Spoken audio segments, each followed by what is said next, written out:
Ils étaient autrefois un couple profondément amoureux. 16 ans de mariage, et l'amour entre eux était aussi vibrant qu'au premier jour. Cependant, ce jour-là, alors qu'ils étaient sur le point de choisir le lieu de leurs vacances, Mike a soudainement éclaté en sanglots. Il a avoué à Anna, les larmes aux yeux, qu'il était tombé amoureux de quelqu'un d'autre. Mieux encore, leur liaison durait déjà 1 an. À ce moment, Anna a été submergée par le désespoir. Ce mari, qu'elle croyait fidèle et attaché à la famille, avait donc menti pendant 1 an entier. Sans un mot de plus, elle a quitté cet homme. Mais au coin de la rue, la douleur dans son cœur l'a fait retomber dans les nausées. Elle n'avait jamais imaginé que 16 ans de mariage finiraient par une trahison aussi cruelle. Quant à Mike, après avoir avoué sa faute, il a hâtivement rejoint sa maîtresse et a disparu de sa vie. Julie a essayé de consoler Anna. Peut-être que Mike n'avait été attiré que par un éphémère coup de foudre et qu'il reviendrait bientôt vers elle. C'était la réaction de la plupart des femmes face à une telle situation. Mais Anna ne comprenait pas. Pourquoi faudrait-il attendre le retour d'un homme qui avait trahi son amour? Elle ne voulait absolument pas se résigner à un tel sort. Elle a donc quitté le bar, le cœur lourd. De retour chez elle, sa fille l'a immédiatement serrée dans ses bras, pleurant amèrement. La jeune fille était attristée par le sort de sa mère, mais elle était impuissante à changer quoi que ce soit. Son père n'avait même pas pris le temps de penser à elle avant de partir.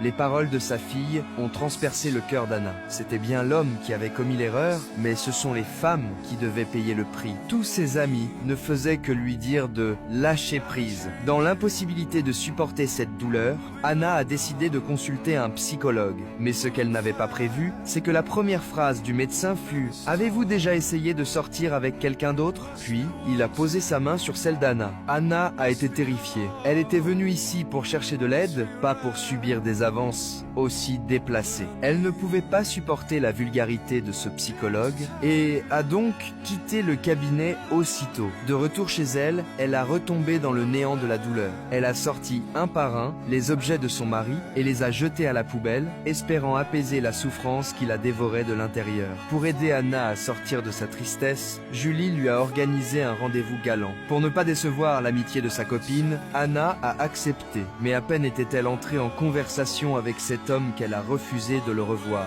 Ce qu'elle n'avait pas imaginé, c'est que cet homme, d'un air éhonté, l'avait suivie jusqu'à sa voiture. Il a même osé lui poser des questions intimes et indiscrètes. Anna a été remplie d'un profond malaise. Elle l'a donc brutalement expulsé de sa voiture. Elle ne comprenait pas. Pourquoi fallait-il remplacer la douleur par un nouveau visage inconnu? Tout le monde lui disait de regarder vers l'avenir. Mais personne ne s'était vraiment penché sur ce qui se passait dans son cœur.